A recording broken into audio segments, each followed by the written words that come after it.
A Denver woman says she witnessed an attack in Denver's Capitol Hill neighborhood, but couldn't get through to a dispatcher when she dialed 911. Investigator Katie Weiss has learned this wasn't just a one-time thing. Katie, you obtained some pretty surprising data about Denver 911 calls. Karen, over the last 3 years, Denver has consistently been below the national standard for 911 calls being answered in a timely fashion, and that has some people pretty worried.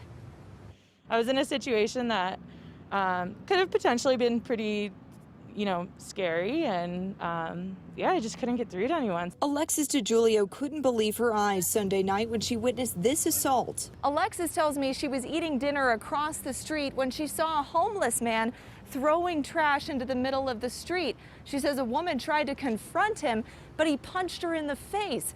That's when Alexis says she decided to call 911. And was directed to a automated system, basically telling me that all the dispatchers were unavailable to answer my call and that I should remain on the line if I had an emergency. So I stayed on for about a minute and no one answered, so I hung up. This cell phone video shows the man balling up his fist and throwing the punch.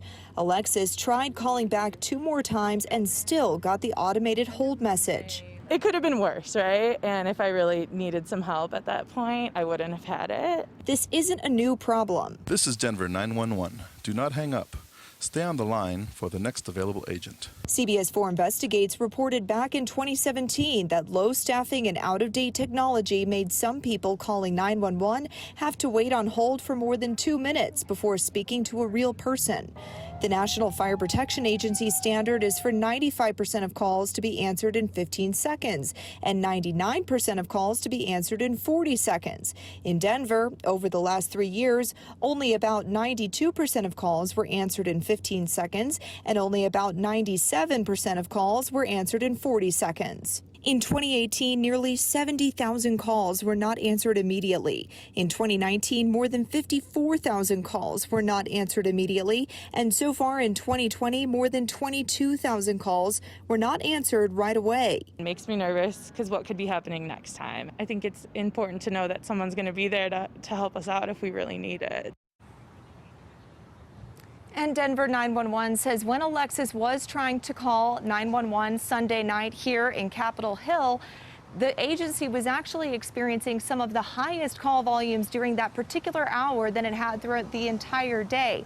Now, the agency also says staffing has improved over the years, but Denver 911 says it's currently down 10 positions and that city furloughs have also played a part in lower staffing. Now, the agency also stresses that it's crucial that when you call 911, if you do end up on hold, it's important that you do not hang up, as it will waste time for the dispatcher to have to take the time to call you back.